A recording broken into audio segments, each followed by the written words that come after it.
Olá, alunos e alunas de Direito Constitucional 2. Hoje nós vamos dar continuidade ao nosso conteúdo, ainda trabalhando a ação direta de inconstitucionalidade, a ADI. Hoje falaremos de alguns aspectos relacionados às confederações sindicais e entidades de classe de âmbito nacional, esses aspectos estabelecidos na jurisprudência do Supremo Tribunal Federal.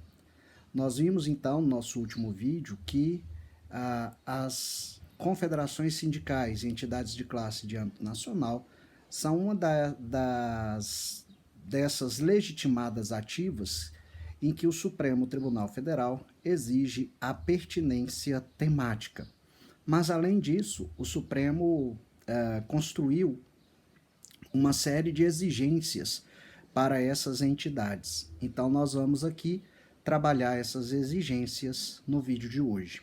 Pois bem, quanto às confederações sindicais ou entidades de classe de âmbito nacional, o Supremo Tribunal Federal entendeu e definiu que a confederação sindical deve ser formada por pelo menos 3 federações. Aqui o Supremo usou como regra a analogia com o artigo 535 da CLT. Já a entidade de classe somente pode ser legitimada aquela que guarda relação com classe ou categoria de cunho profissional ou econômico. Então, nesse sentido, por exemplo, a União Nacional dos Estudantes não é considerada entidade de classe, porque não tem essa relação de cunho econômico ou profissional. Em relação ao âmbito nacional, o Supremo considerou que apresenta âmbito nacional a confederação sindical ou entidade de classe que comprove estar situada em pelo menos 9 estados da federação. Aqui a analogia foi feita com a lei dos partidos políticos, a lei 9.096 de 95, que exige que o partido político esteja situado em pelo menos 9 estados da federação como requisito para sua constituição válida e regular.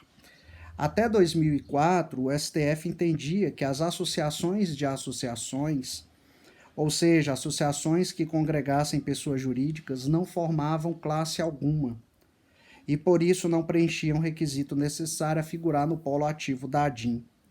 Elas não poderiam impetrar a ADIM com base no inciso 9 do artigo 103.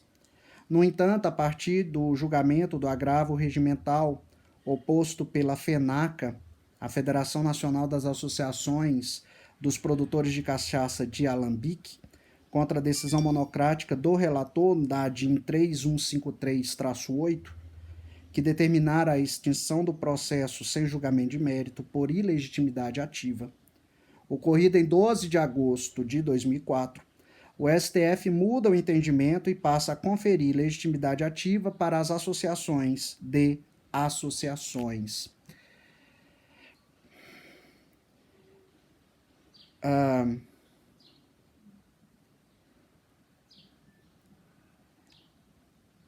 No entanto, essa ideia de que as entidades de classe elas devem ser apenas de natureza profissional parece que vai se alterar na jurisprudência do Supremo Tribunal Federal.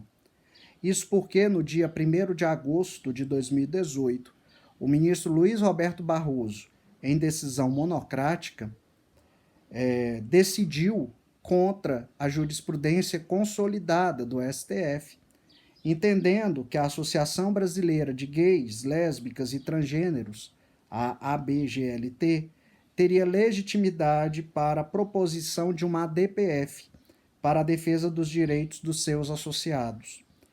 Essa decisão está ainda pendente do voto dos demais ministros, de modo que não sabemos ainda se essa posição ela vai se consolidar ou se haverá manutenção da jurisprudência consolidada do Supremo Tribunal Federal.